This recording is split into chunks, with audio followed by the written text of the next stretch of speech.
Hey everyone, and welcome back to our SUSE Linux Enterprise Server version 12 training workshop. This is where we learn Linux the easy way. I am Jaco Foster, and I'm a SUSE certified training engineer at SABNT Tech. As always, my colleagues is on standby to assist with any technical questions. Please keep them topic related. Otherwise, send us an email to suse@sabnttech.com. Let's look at our agenda quickly. Today we'll be looking at storage administration. This is quite a hefty topic to discuss, and let's jump into the content immediately. Let's have a look at storage administration. When it comes to storage administration, this is a very detailed subject, and in most cases a career path on its own. We will not be covering everything within storage administration, but we will cover enough for you to understand the basics of storage and be able to maintain a basic server. We will also have a lot of theory to cover, so please bear with me as we go through the slides. Our first slide represents the Linux I/O stack. With the Linux I/O stack, this whole diagram represents everything how the drives will communicate within our Linux servers. Our first layer is our physical storage layer. This represents your physical disks on your machine. So whether you have a single disk, which you have allocated to your machine, in our case the virtual machine, or a set of disks which you are configuring to run as a hardware RAID, or you can keep them separated to use for a later software RAID functionality. Now this needs to connect through some protocol layer, and now we use the disk access protocol layer. The disk access protocol layers can either connect using our serial ATA or our parallel ATAs, which is our old IDE drives, or a SCSI port, or a fiber channel, or whatever methodology is available. Then we can look at our logical layer. In our logical layer, the device mapper is a very important portion of this layer, because this will determine how your drives will be represented within Linux.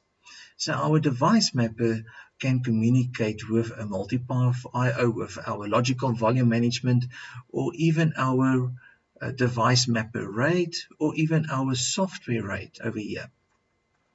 When it comes to our software RAID is required to communicate directly with our device mapper RAID, and in return the device mapper RAID will connect and communicate directly with our device mapper.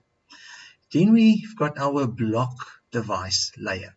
Our block device layer is how the device files is being created within our system by our daemons. After that, we've got our file system layer, and our file system layer is where we define the physical filing system. So we've got either cluster filing systems, or we can use traditional filing system, or the later better FS filing system. Then lastly, we've got our file system mount layer, and this is where we are going to do most of our work. This is where our file hierarchy system resides. This is where we can see our files and directories. So all of these layers are required to communicate back to our physical drives on our machine. MBR and GPD. This diagram gives a quick overview of the differences between MBR and GPT logical block addressing.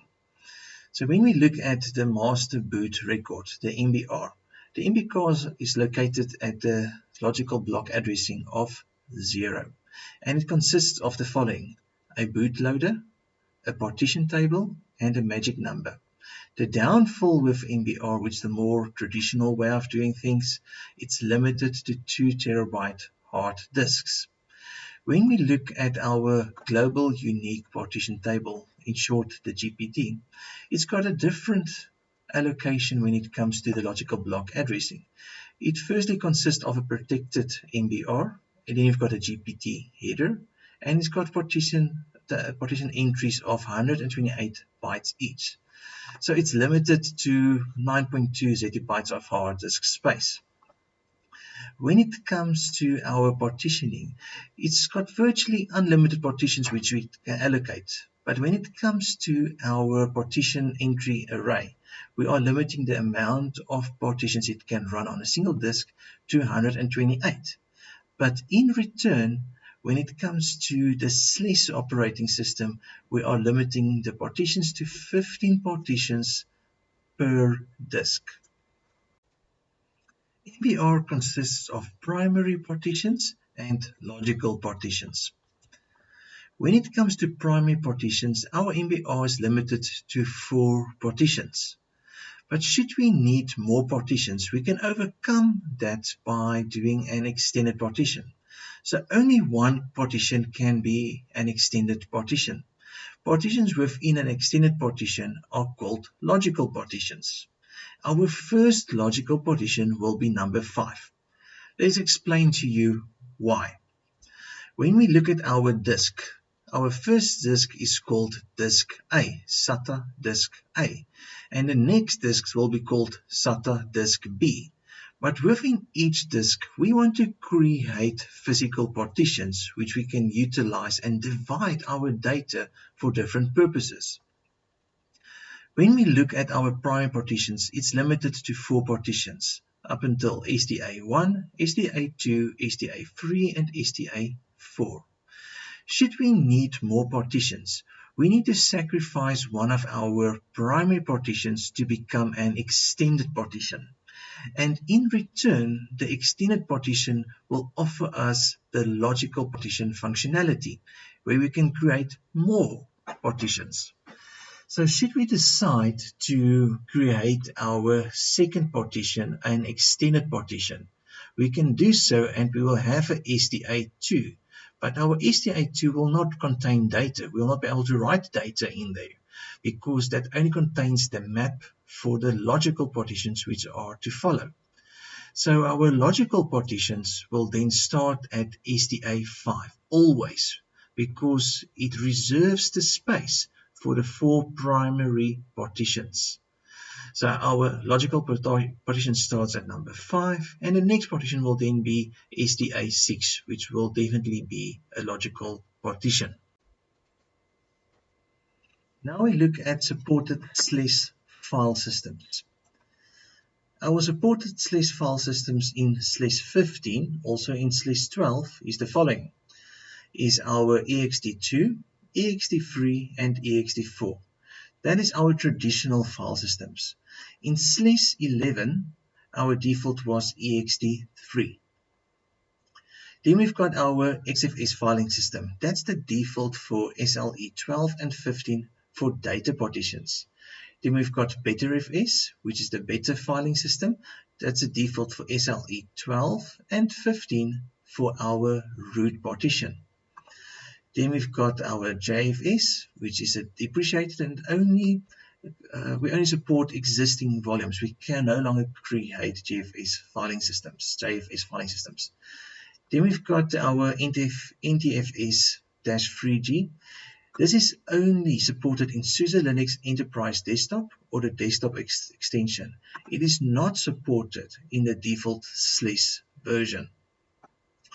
Then we need to look at our FAT and VFAT. That is our traditional filing systems, also known the DOS filing systems. Then we have to look at how can we create file systems from command line.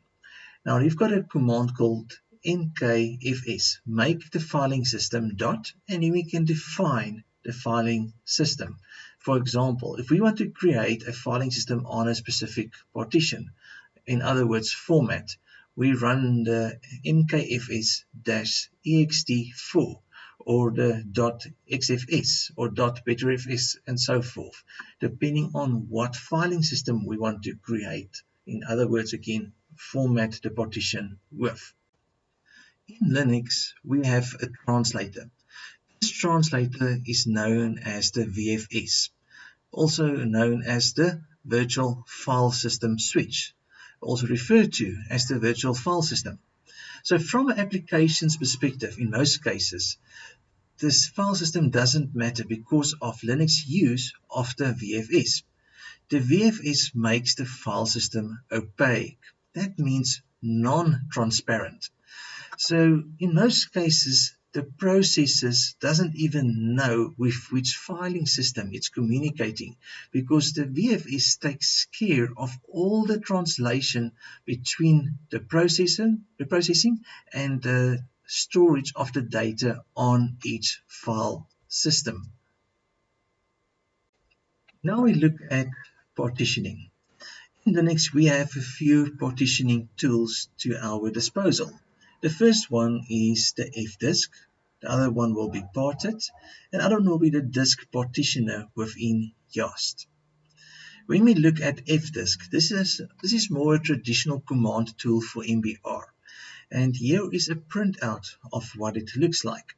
Our command will be the fdisk/dev/ our drive number, in this case SDA, and this will give us options to work with this drive within fdisk.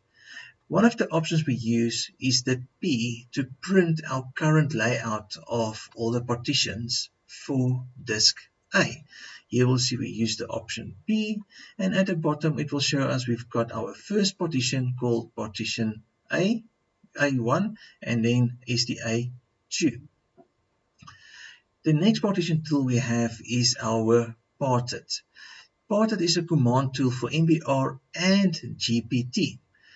Then here's a printout of what it looks like. Here we have used the command parted/dev/SDA.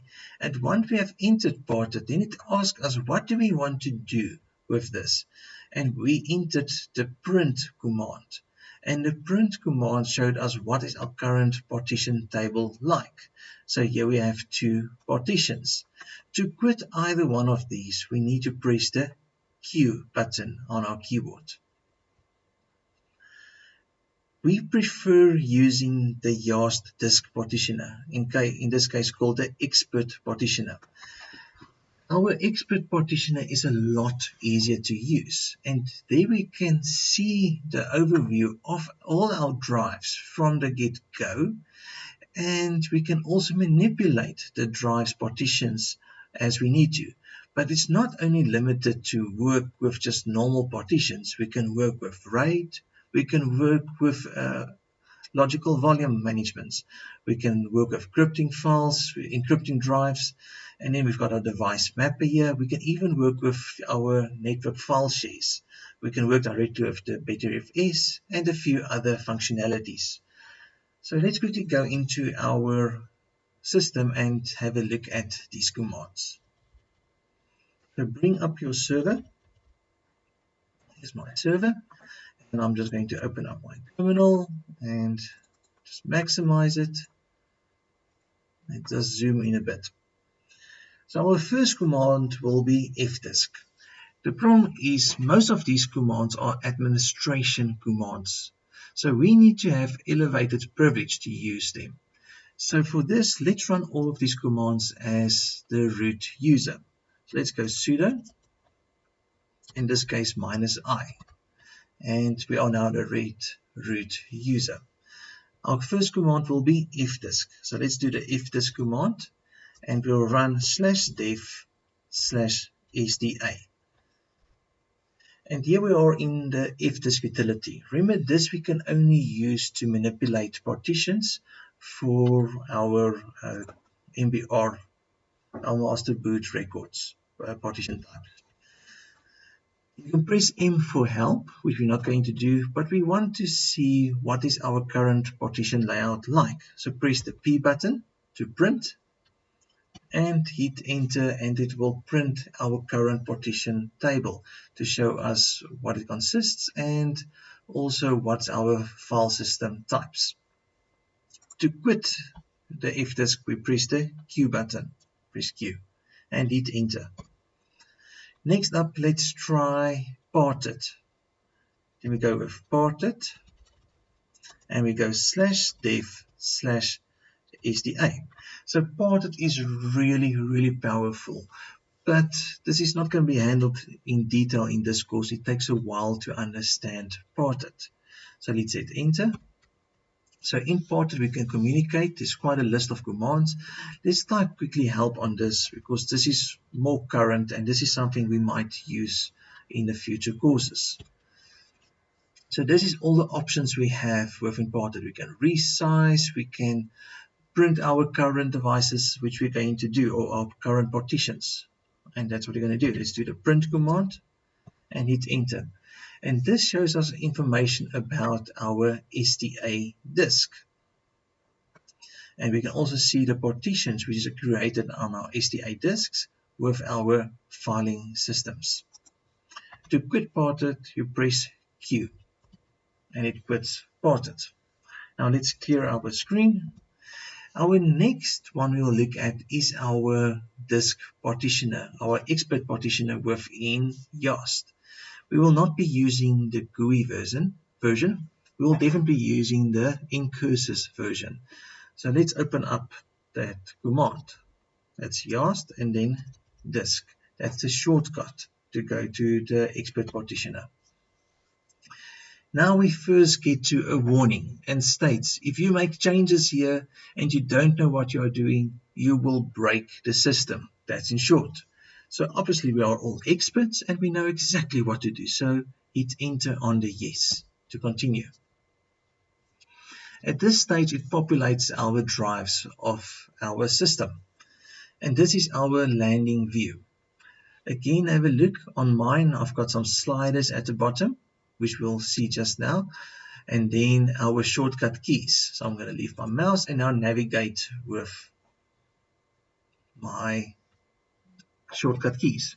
So the first shortcut key I'm going to press is the Alt S. I want to go to my system view. Sorry, I haven't clicked there. My system view.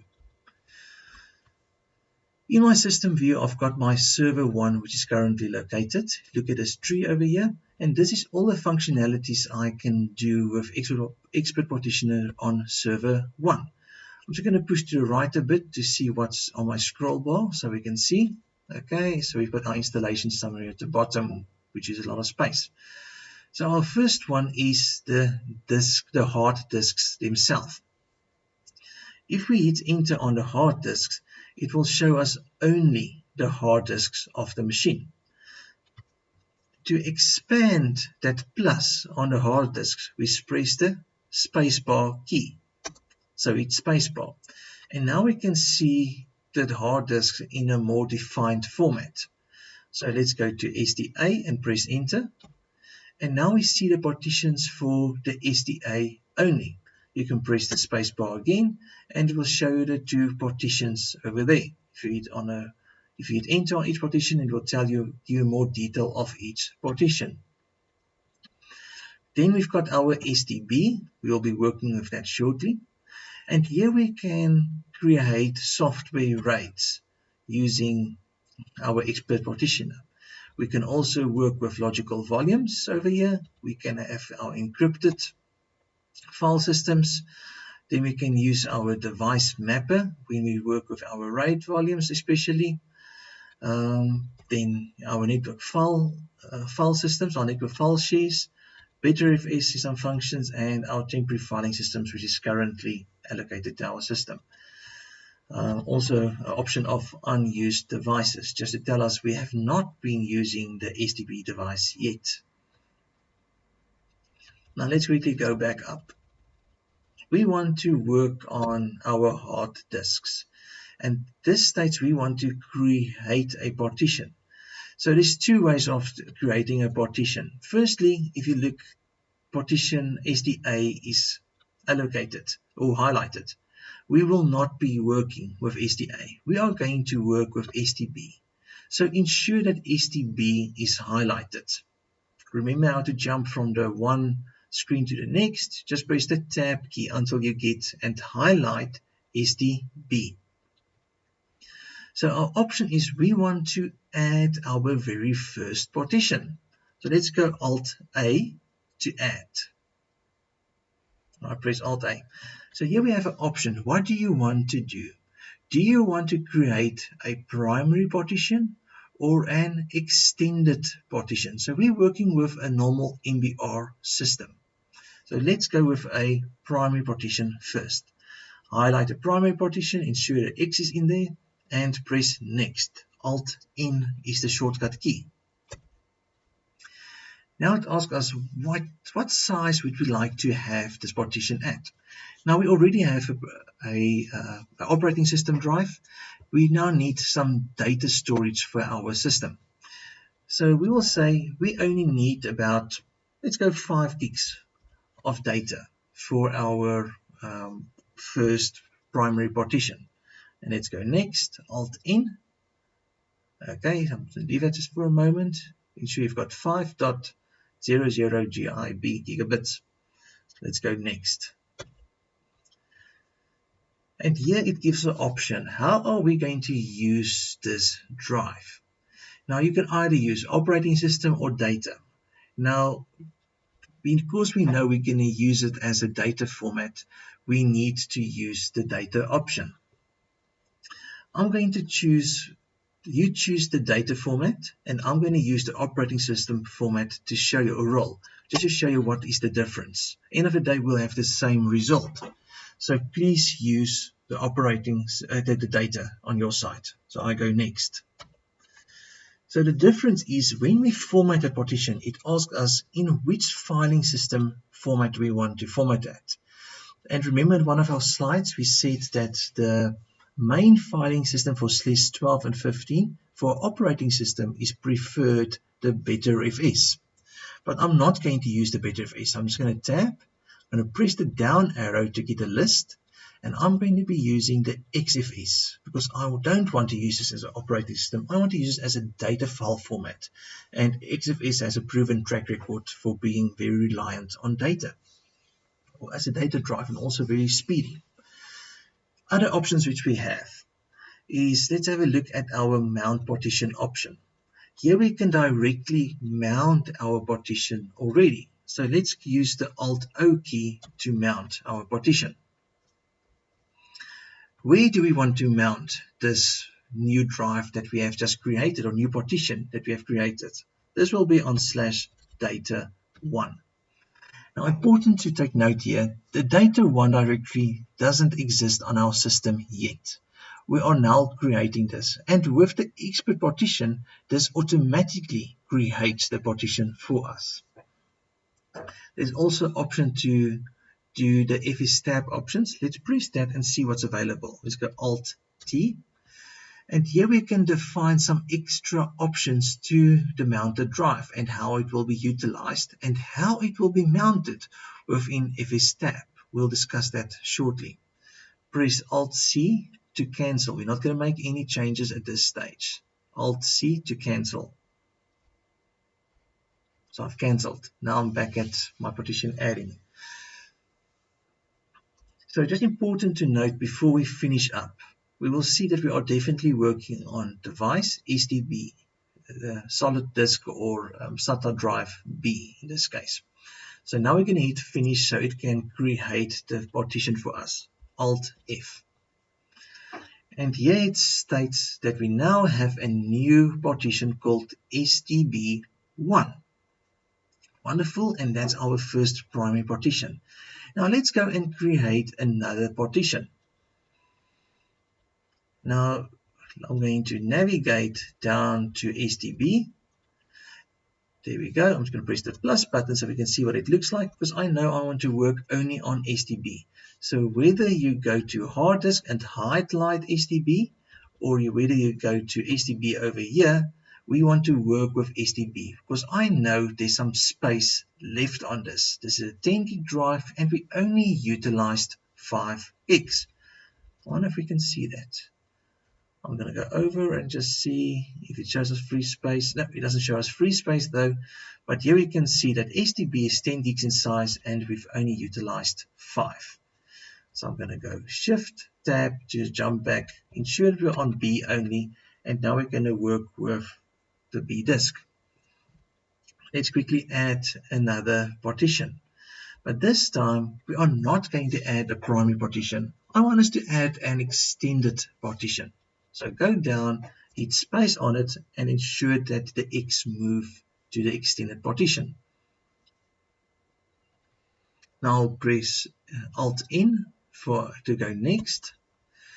And for our extended partition, we always select the maximum size, because after this, we will not be able to create another primary partition. So let's hit finish.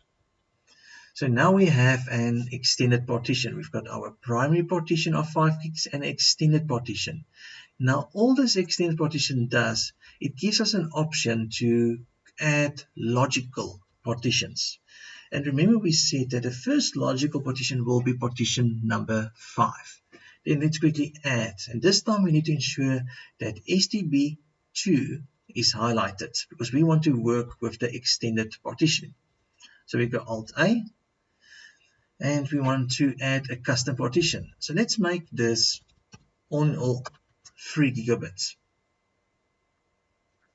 Okay, you've got it. Great. And let's go next. Alt-N. And what type do we want it? I'm going to leave it at data this time. Let's go next. It's already selected the XFS for me. And our mount point, you can tab till we get there and hit the space bar to select it, or the Alt-O as a shortcut. And we're going to add this to data 2. No other options, and hit finish. And let's add another drive because we know we have some space left. We go Alt-A. And we're going to add the remaining size. So that will be the maximum at top. So I'm going to select Alt-M to select the maximum size. Everything that's remainder on this disk, I want to allocate to my last partition. Once you've done that, press Alt-N for next. Again, we'll leave it at the data. Go next. It's at XFS. And I'll jump to my mount partition, which is Alt-O. And I want to mount this to /data3. And hit finish. Alt-F. Something important to take note at this stage. Nothing has physically changed on my disks. This is what the SP partition is planning to do once we completely finish with our changes. So take note here. Here we've got STB1, STB2, which is our extended partition. Here you can see it. And then after that, we have created our logical partitions, which is STB5 and STB6. Number 3 and 4 is not there because it's reserved for primary partitions, should we have used it. Okay, so next up, let's press the next button. And now it gives us a quick conclusion or summary on what's going to happen. First instruction, we want to create a volume device /STB1 of 5 gigabytes with the XFS filing system and mount it on data 1. Then we want to create an extended partition called STB2 and give the remaining space to that partition. Then after that, we want to create a logical partition called STB5 of 3 gigs in size and mount that to data 2 with the XFS filing system.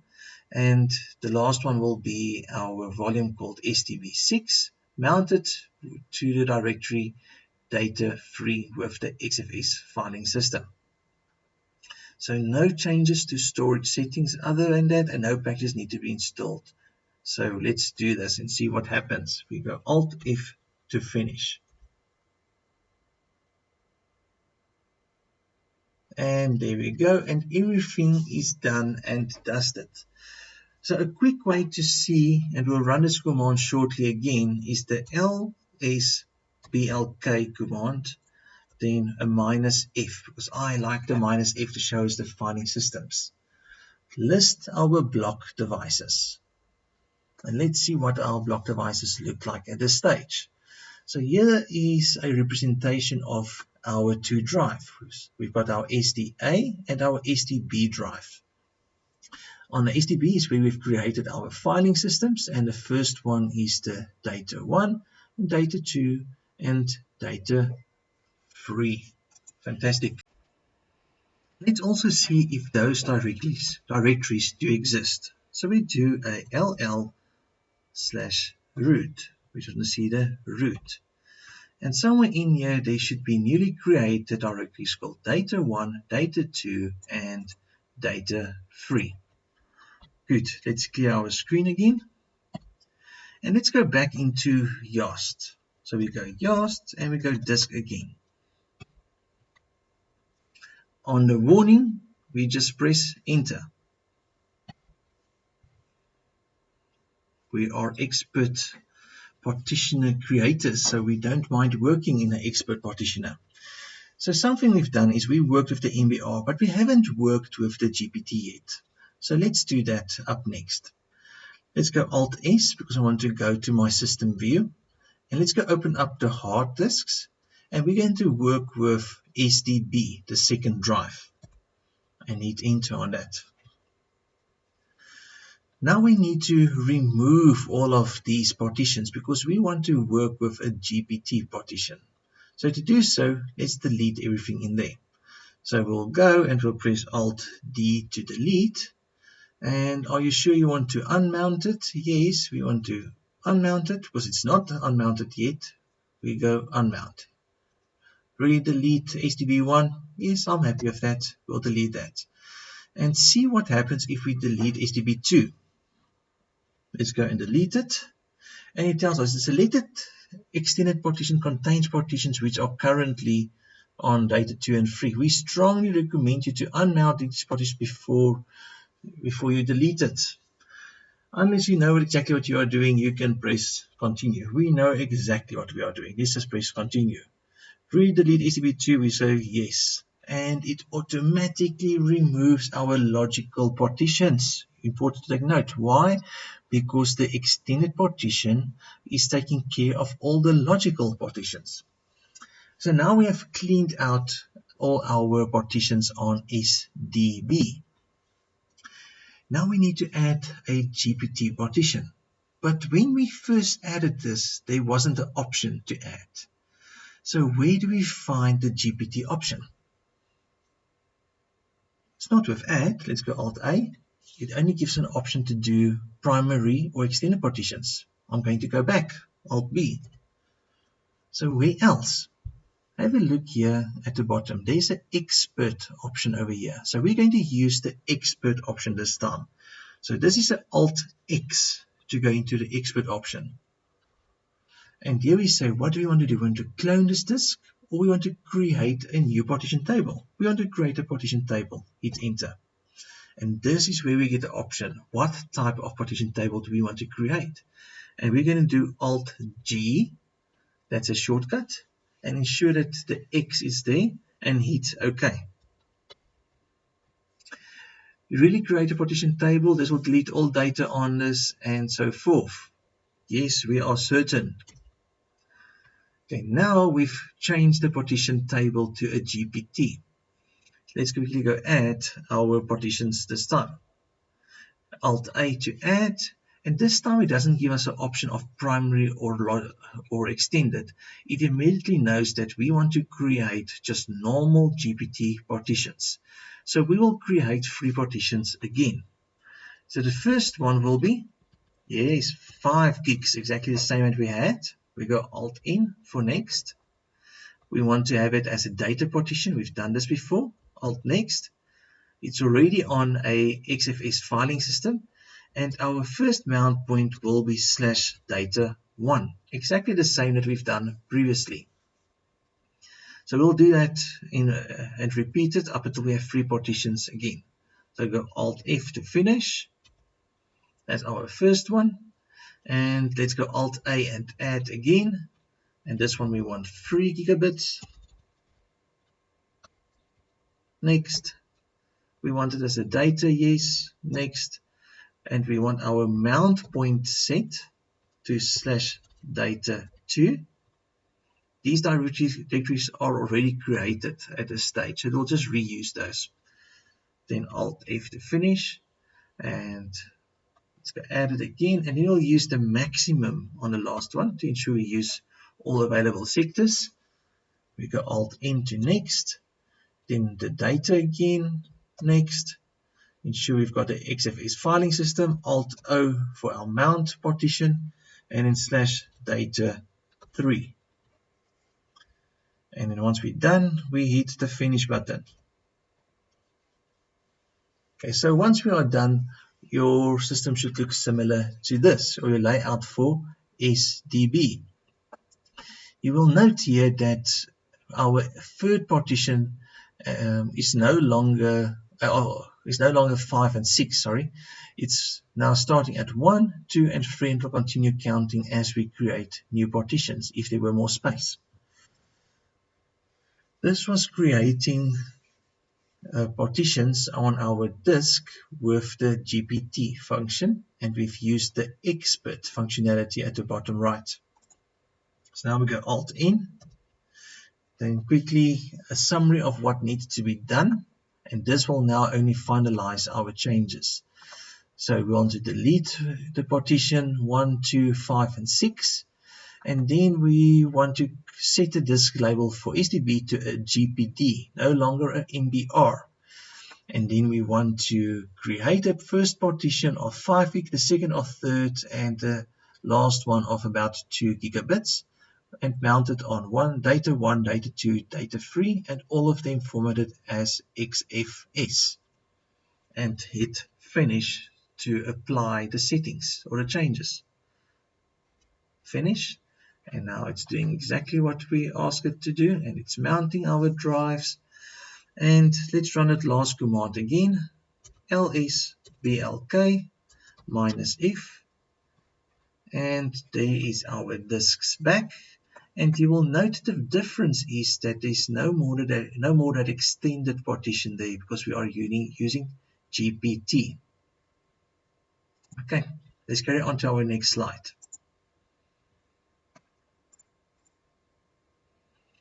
So next up, we look at storage administration, which is our device and file system mounting. For this, we need to understand what is our mount points where is our mount points configuration file, and our mount points is stored at /etc/fstab. Now this is our main mount point file, and this is the mount point file that's being read the moment when our system boots. So this is all the mount points that will start up with our system. So here's a quick snippet of what the fstab might look like. So our first option, there is 6 fields over here. So our first field is our name of device, or it can be the file system label, which will be a label equals, and then whatever the label is, or it could be the UUID. All of this you can go and view within the def space, the /def, should you like to change this. Then our second field is called our physical mount point. So on this specific mount point, we've got 2 mount points. One is our root mount point, and the other one is our swap space, our temporary storage space, which supports our memory. Then we've got our third field, which is our file system type, and this is where our swap space, that's our file system for swap space is swap, and then for root our file system is the ext4. Then we've got some mount point options, and we are using defaults for swap, and then a few extra options for our root directory, our root mount point. Then our fifth one is our dump backup utility. Now this backs up our filing system. So 0 is off and 1 is on. So 1 means that the filing system there will be created a backup of the filing system for our root filing system, just the file partition table. Then lastly, we've got our on boot, our fscheck functionality. So that means that command is also the fscheck command. So this means should something go wrong with our system, it is set to automatically scan our filing system to ensure the integrity of the filing system. And it's only set on as a 1 for our root partition. There's other options that we can add here, but we're not going to discuss it at this stage. So next, let's look at some of the commands that we most commonly use on our system. So the first command we'll be looking at is our block ID command. And this displays the block IDs and associated block device files. Then we've got the LSBLK, and we've already used that -F in our previous exercise. This lists the block devices, and to display the filing system, we use the -F option. Then we'll do a DF-H, and this will list the free disk space on our system and all related drives. Then also we can change it to a human readable format because we don't always understand the bytes and it's difficult to read all of those numbers. So we can use the -H option to make it easier to read. Then we've got an option how we can estimate the directories usage space. So estimate the file space usage or directories, and we can also use the -H option to change our output to a human readable format. And then we can look at directories also, and that's the D option, -D. And then you can decide how deep you want to look, how many levels of directories you want to look, and you will display the number there. Now, I enjoy using this command when searching for where's my space at on my system. I do the du space -hd1, and it will give us an understanding of all the directories one level deeper and each directory's estimated usage. Then we can use the ls-off. That will list all open files. But obviously on a system there will be plenty of files. So I'll recommend this to use a grep function with that. So our command we'll be running is ls-off pipe grep and then tux, just to easy up our output or to filter our output. Then we can do a file system check, the fscheck function. And this can check the filing systems for ext2, 3, and 4. Alternative checker which is also used for this is the e2 fsck. Important to note that you cannot check an active filing system. It needs to be unmounted, but we'll still run the commands and see what we get. Then we can repair XFS filing systems. So to check the filing system for XFS, we do the XFS command, and that will be XFS_repair. Then we've got a mount. Here we can list all current mount points. And that is what is currently listed within our /etc mtab file. So if we cat that or we press the mount command, it will give us the same output. This is temporary mount points, and these mount points will not necessarily start up with all the mount points on the etc fstab. We can also reread or reload the mount points in our fstab, especially if we have made changes to it to permanently add a new drive or device on it. And mount all listed options will run the -a function with the mount command. So our command is mount space -a to reload and reread the etc/fstab mount points. This is especially handy if you do a U-mount of a drive to unload it, to do a repair to the drive, and then to reload the drive. We just run the mount space -a.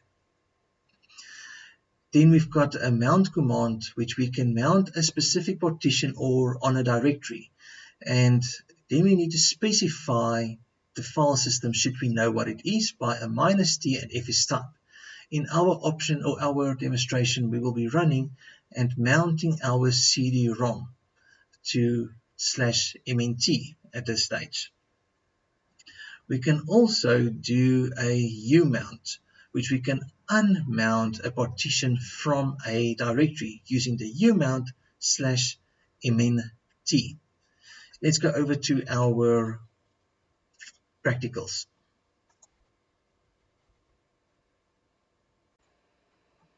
Okay, now bring up your server. That's my server. And before we start, we clear our screen. Our first command that we'll be running is the blk ID. We want to see what's the block device ID. So we go blk ID. And this is where it lists all the block device IDs and also just a quick understanding on their filing systems. The other command that we ran was the lsblk. Let's just do a normal lsblk this time. And let's do the same command -f so you can see the difference.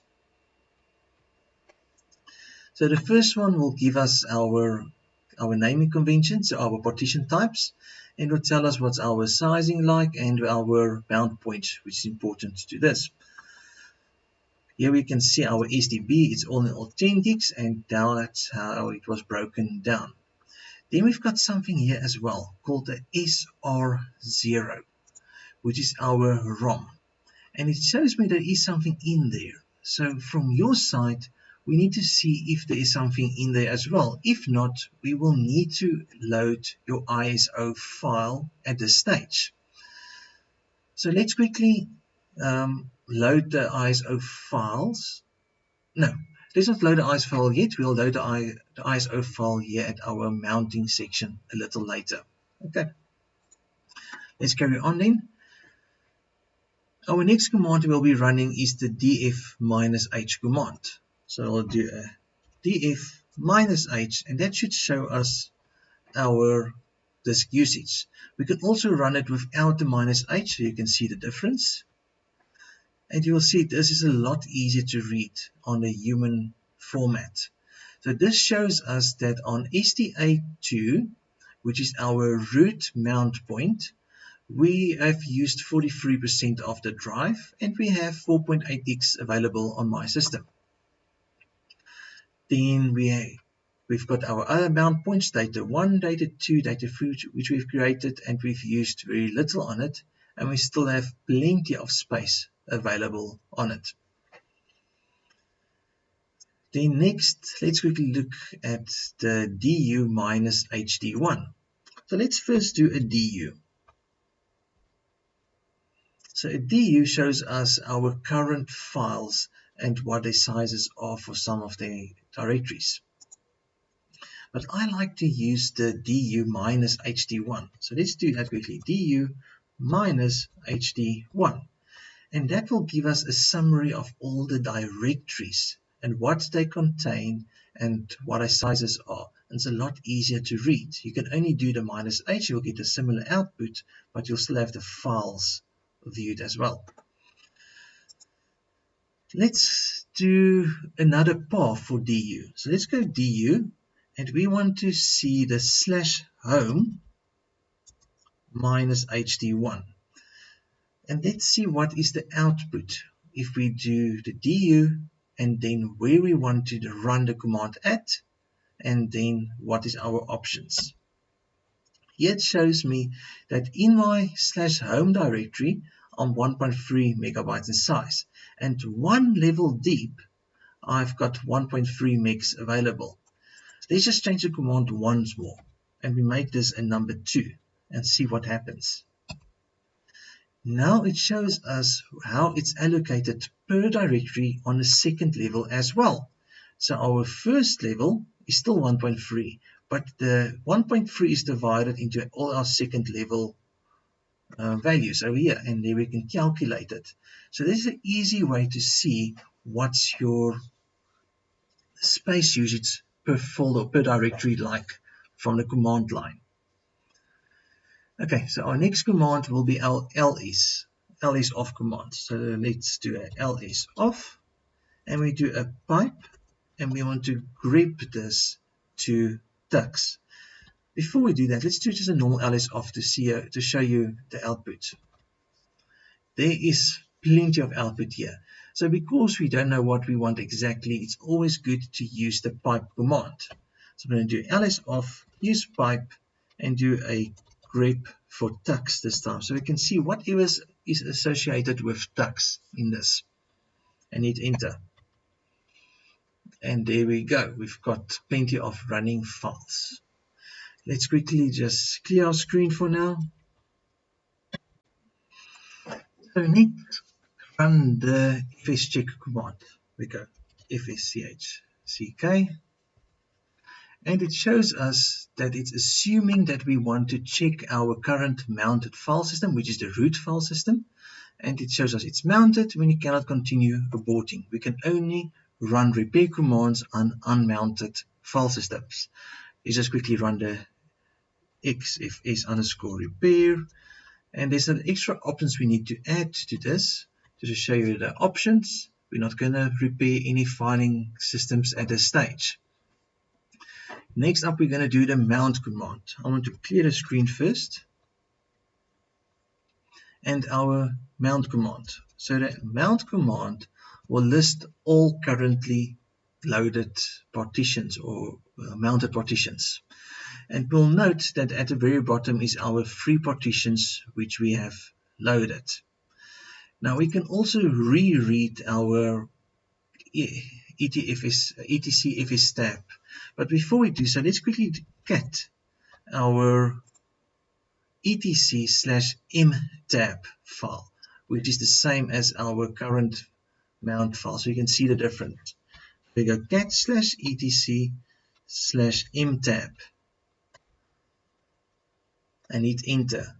And you will see it shows us exactly the same output that the mount itself did. So we just use the mount command, which is shorter. Let's go cat the etc/fstab.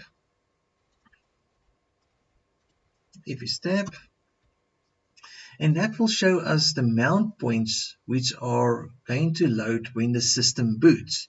We've got our first disk, which we know we've got the swap and the root, and then we've got our other free mount points, which is data 1, data 2, and data 3 from our second drive. We can reread that file by using the command mount -a, and it will reread it and load our drives. Let's do a test on that quickly. Let's do a umount. We've got a command later as well, but let's do a umount, and we do /data 3, and we want to unmount data 3. To check if it's done, I'd like to use the ls_blk and to see, and there is our third drive, but it's got no mount point stated at the back. The easiest way to put it back is to do a mount -a, because it's listed in our fstab. Mount -a, and let's do a ls_blk again, and our mount point has returned. So typically we'll use this to unmount a drive, do a check on the drive, and then remount it should you are done with your check and everything is fine again. So our next command is to mount our drive over there. So you need to go and add your ISO at this stage, the one that you have downloaded. If you have not downloaded it yet, tomorrow we are going to use it quite a bit, and we'll also be using our second server. So please ensure that you have downloaded the ISO and the second server and set it up already, so we can utilize both of them tomorrow. I'll just demonstrate it if you have not done this yet. So on the top of our VMware workstation, we've got a few icons over there that will show us the current status of our machine. So there's our first disk that we've been working with, and there's our second disk. And then we've got our CD-ROM that we can work with, and there's our network. So we're going to work with the CD-ROM, and we're going to add that ISO file. So I'm going to right click on this and click Settings. So in Settings, you need to go and ensure that you are highlighted on the CD/DVD. Use the ISO image file and click Browse. Now I've downloaded mine already and it's within my downloads. Very similar to the document I gave you, and ensure your disk is there. And there's my disk, and I'll just open up my ISO file. Alright, let's open it up and hit OK once it's loaded over there. So once it's loaded and a path is allocated, you can just go ahead and connect it. So let's see what happens once we connect it. Oh my gosh, something just popped up. Now, this is the auto mount function of a CD-ROM, but a normal user do not have access to do so. Why? Because the graphical interface we're working on is logged in as tux, nothing to do with the terminal session. So we need to authenticate and authorize this disk to be loaded. And for that, we add the Linux file and it will auto mount it, the Linux password, and it will auto mount it. And let's authenticate it, and now it loads it. So before we carry on, let's just minimize here for a moment, and you'll see my disk is loaded on my normal system. If I double click it, I can see all the contents of the ISO file running as a CD at this stage. Let's just close that down and go back to our terminal. Let's see what happens. Let's quickly do a LSBLK again. And there we can see that our ROM has now been loaded, and it will give us the path that it's been loaded to run media, etc. So let's try to find that, and we do a LL to that directory. Let's go LL/run. I tab it, media. There we go, media, tab, tux, tab, and there it goes all the way in. And now you can hit enter. And that's the contents of that DVD. Now we've got another way of mounting the same DVD. Let's quickly do that. What I want to do now is not recommended, but it works for our practical session. So let's first clear our screen, do a LSBLK so we can see what the current state is like. So we can see my ROM is loaded at the very one, which is our SR0. And let's do that command at the bottom left. Let's go mount space /dev/SR0. And then we're going to mount this to the /mnt directory this time, mnt. Currently, there's nothing in our mnt directory, and we are mounting this disk there. So now it says it's mounting it. It's mounting as a read only, and let's list the contents of mnt. We go ll/mnt, and there's the contents of that disk. Let's do LSBLK, and you will see, I'm going to scroll up a bit. Previously, it was mounted as run media, but currently it's remounted as /mnt. So it shows us the last mount point, although the other mount point might still exist. Let's see. And it still does exist because it opened it up. Let's do a U-mount. You do a U-mount, and we want to unmount the /mnt directory this time, and hit enter. Alright, let's do an LL of /mnt, and there's no contents this time. But let's do an LSBLK again to see if our previous mount point has returned, and indeed it has. Great, and that is the end of our storage administration for this time. Now this brings us to the end of today's session. I hope you have enjoyed the storage management as much as I did. We have showed you most of the basic commands, not everything that can be done with storage, but this should give you enough not to break the server. We now have a few moments to answer some questions, and then also for longer technical questions, please send us a mail to suze@sabttech.com. Also, tomorrow, please ensure that you have your server 2 loaded and started once the session starts, and also have the SLES SP4 ISO available for us to load once needed. I am Jaco Foster from SABNT Tech, and I'll see you tomorrow, same time, same place. Have a wonderful day. Goodbye.